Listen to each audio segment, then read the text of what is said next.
Yeah, you read that title of this video, right? Will Smith is overrated. Big Willie Style, who was once one of the biggest stars in Hollywood, just ain't what he used to be. In fact, I don't think he was ever as amazing as the collective universe thinks he was. Yes, Men in Black is amazing. I make this look good.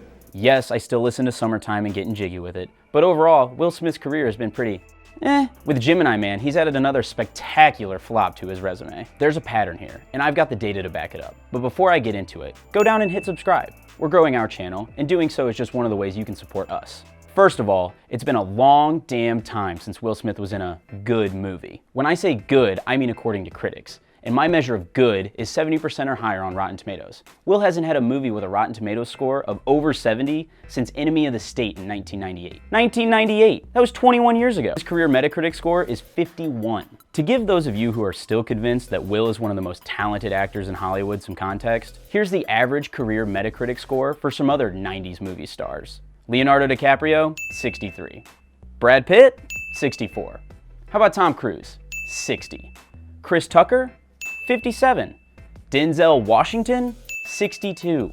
The list goes on and on. You know who has a comparable score? Nick Cage with 50. Yes, this Nick Cage. Oh, no, not the beast! Not the beast! Ah! Here's my point. Will Smith just doesn't put out the same caliber of films as other Hollywood stars of the 90s. Yet for some reason, people like to act like he's on the same playing field. He's not Leo or Denzel. He's in the same class as Nick Cage, who doesn't get nearly the amount of respect that Will does.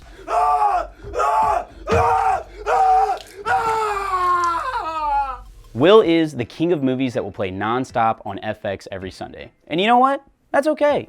Damn right I watch Independence Day every year.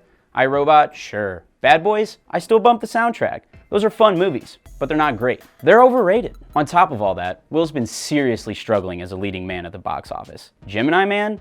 That movie is already a box office disaster, bringing in $25 million on opening weekend. 2016's Collateral Beauty, it made $7 million opening weekend, which, yes, is the worst opening ever for a Will Smith movie. It ended its run with a pretty weak $88 million worldwide gross. 2015's Concussion was even worse with $48 million worldwide. And of course, 2013's After Earth was a huge disaster, bringing in $27 million on opening weekend and grossing $243 million globally. While that might sound like a lot relatively, After Earth had a production budget of $130 million. And for big budget films to turn a profit, a good rule of thumb is that it needs to make 2 times its budget in theatrical grosses. Sure, Aladdin and Suicide Squad both made a bunch of money, but Will played a supporting role in both.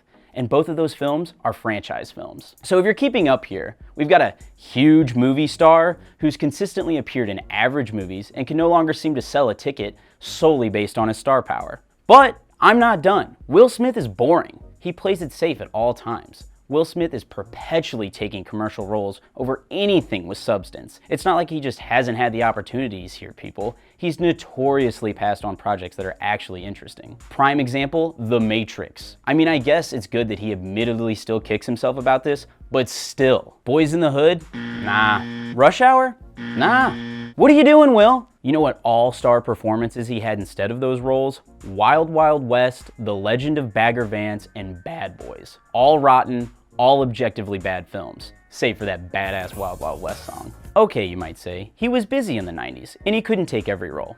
Fair. How about a more recent example? Django Unchained. The Fresh Prince had an opportunity to work with Tarantino, one of the most recognized directors of all time, and said, nah fam, that role's just too small for me. He played it safe and reprised his role as Agent J in Men in Black 3.